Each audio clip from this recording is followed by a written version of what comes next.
እናንተ በስደት ያላችሁት ወንድሞቼ ፍረዱኝ። 13 ዓመት ሙሉ የለፋውበት ቤት በመጨረሻ በሸሪያ ፍርድ የተፈረደልኝን ጉድ ስሙ። የልጄ ሚስት አፍቅሬሃለሁ ወድጄሃለሁ ብላ የገባችው የህፃኑ ልጄ ሚስት በስተመጨረሻ ጉድ አደረገችኝ። የኢትዮጵያ ሕዝብ ይፍረደኝ ትላላለች። እንግዲህ ዛሬ ይዤላችሁ የመጣሁት ቤተሰቦቼ ለሁላችሁም ትምህርት እንዲሆናችሁ ነው። በተለይ እንግዲህ የእሷ እንግዲህ የሆነው ሆኗል። ነገር ግን ሌሎቻችሁ ከፍተኛ ጥንቃቄ ታደርጋላችሁ ብዬ ስላሰብኩኝ ከዚህ ታሪክ በስተጀርባ እናንተ ብዙ ትጠቀማላችሁ ብዬ ስላሰብኩ ይዤላችሁ መጥቻለሁ። ምንድነው የተፈጠረው በዝርዝር የምነግራችሁ ይሆናል። ይህንን ቪዲዮ ግን ስትጀምሩ ዋካችሁ ላይክ አድርጉ። ስለሁሉም ቤተሰቦቻችን እንዲደርስ ለሁሉም ጓደኞቻችን እንዲደርስ ላይክ በማድረግ ጀምሩት። ሰላም ሰላም፣ እንዴት ናችሁ? እንዴት ተከበራችሁ ቤተሰቦች? ደህና ናችሁ? እኔ ያለው እግዚአብሔር ይመስገን። እናንተም በያላችሁበት ሰላማችሁ ብዝት ትርፍርፍ ይልኝ እላለሁ። ከምንም ነገር በላይ ያው ሰላም ስለሚበልጥ ሰላማችሁ ይብዛላለሁ። ዛሬ እንግዲህ ይዤላችሁ የመጣሁት ታሪክ እጅግ በጣም ነው የሚያሳዝነው። ሀገራችን ላይ እንደዚህም ነገር አለ እንዴ ትላላችሁ? ምን አይነት ፍርድ ቤት ነው እንደዚህ አይነት የሚፈርደው? የትኛው ፍርድ ቤት ነው? ምንድን ነው እየተካሄደ ያለው? የኢትዮጵያ ሕግ ምን እየሰራ ነው ያለው? ማለት በጣም ጥያቄ ይፈጠርባቸዋል። ጥያቄ የሚያጭር ነገር ነው። እንደ ሰውኛ ስታዩት ጥያቄ ያጭርባቸዋል። ምንድን ነው የተፈጠረው? አንዲት እህታችን እንግዲህ ለ13 ዓመታት ያክል በሰው ሀገር ስትለፈ ቆይታ መሬት ገዝታ ቤት ሰርታ ልጇን ቤት ውስጥ እንዲኖር ታደርገዋለች ማለት ነው። ከዛም በኋላ ቤት ውስጥ ሲኖር ልጅም እንግዲህ ፍቅረኛ ይይዛል። ያቺ ፍቅረኛም ያው እንግዲህ ቤት አለው ምናምን ብላ ሳይሆን እሱን ወዳን የመጣችሁ ዞሮ ዞሮ መጀመሪያው ይሄን የተፈጠረው ያፈቅራትና ይፈቃቀራሉ፣ ይጋባሉ። ከተጋቡ በኋላ በስተመጨረሻ አለመግባባት ይፈጠራል በመካከላቸው።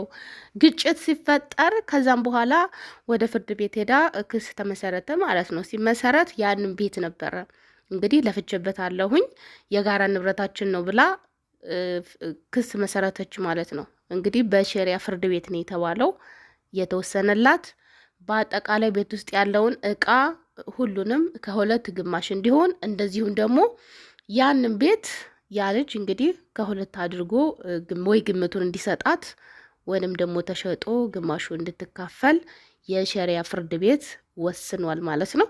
ይሄ እንግዲህ ሲሆን ቤተሰቦች ምንድን ነው ይሄ ልጅ ምንም የለፋበት ነገር የለም። ይሄን ቤት የእናቱ ቤት ነው።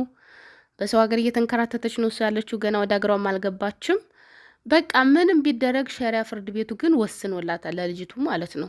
መካፈል ሙሉ መብት አላት። ማንም ሰው መብቷን አይከለክላትም ተብሏል። እንግዲህ ኢትዮጵያ ውስጥ አንድ ሰው ካገባ ከ3 ወር በኋላ ትዳሩ ቢፈርስ ራሱ ባለትዳር ነበሩ ተብሎ ነው የሚወራው። ማለት ህጉ እንደዚያ ነው የሚወስነው። 3 ወር ከሆናችሁ በቃ ባልና ሚስት ናችሁ የሚለው ነገር ይጸድቃል። በጣም ይገርም ነገር ነው።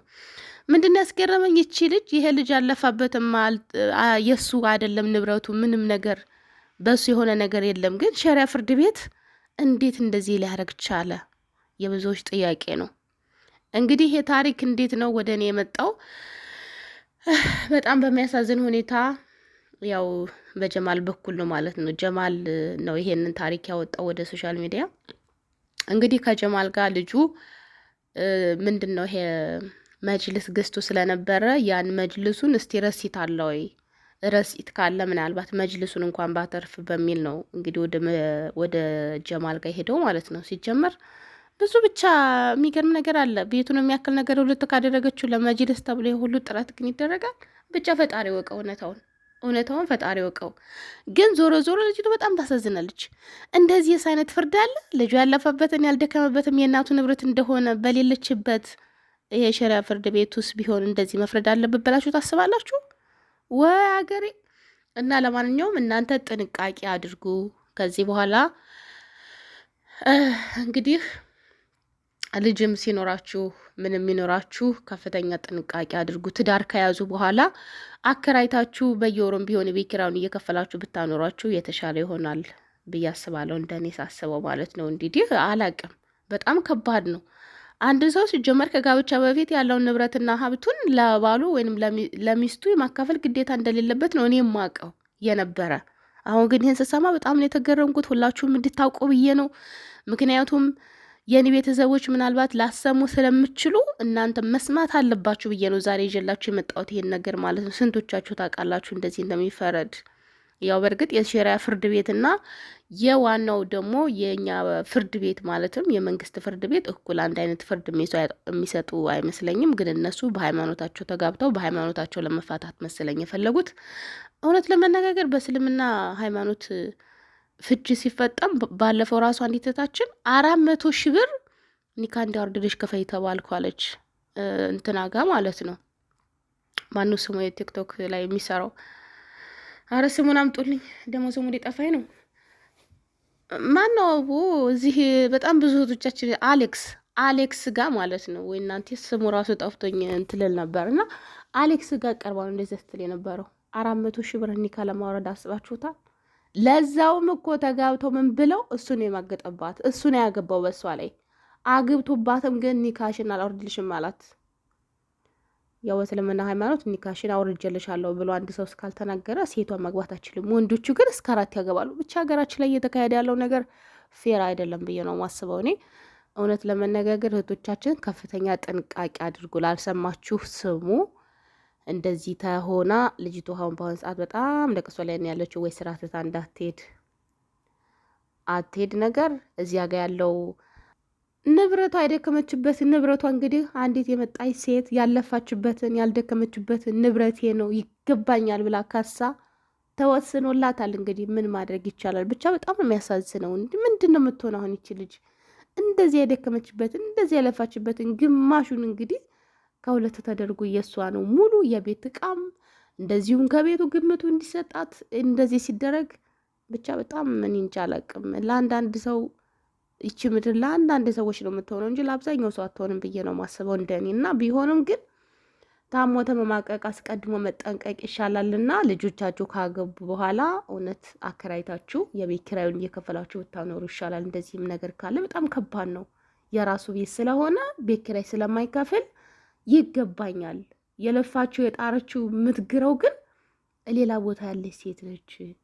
ብቻ በጣም ጥያቄ ይፈጥርባቸዋል፣ ጥያቄ ያጭርባቸዋል። ነገ ረፍት አደርጋለሁ ሀገር እሄዳለሁ እንደ ማንኛውም ሰው እኖራለሁ ብላ በስተ መጨረሻ ደግሞ እንደዚህ አይነት ነገር ስትሰማ ወይ የልጇ ትዳር አልተባረከ፣ ወይ የሰራችበት ንብረቷ አልተባረከ፣ ወይ የእሷ ጉልበት አልተባረከ፣ ወይ ምኗ አልተባረከ። እንደዚሁ ብክንክንክንክን። አይ የአረብ ሀገሯ ሴት። ለነገሩ ስማችን ተቀይሯል። የበረሃዋ ዳይመንድ እንደዚህ ስትሆን እናንተ ግን በስሙ ላይ ሀሳብ አስተያየት የላችሁም። እውነት ለመነጋገር የመዳም ቅመም የሚለው ነገር አፌ ላይ በጣም ስለተያዘ የበረሃው ዳይመንድ ስል የሆነ እንግዳ ነገር ሆነብኝ። ታውቃላችሁ? ይሁን እንግዳ ሰው ያልተለመደ አዲስ ነገር ሆኖብኛል። የሁሉም ነገር እስከምንለምደው ነገር አዲስ ነገር ሊሆንብን ይችላል።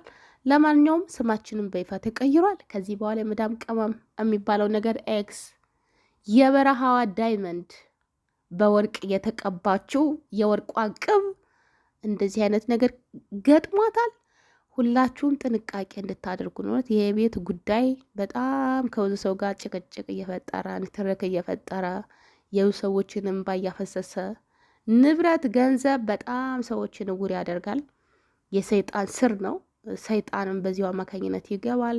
ብዙ የሚዋደዱ ሰዎችን ይነጣጥላል። ብዙ የሚዋደዱ ሰዎችን ይለያያል። ብዙ የሚዋደዱ ሰዎችን ያጋድላል። በጣም ብዙ ነገር ያደርጋል ገንዘብ። እውነት ገንዘብ በጣም ክፉ ነው።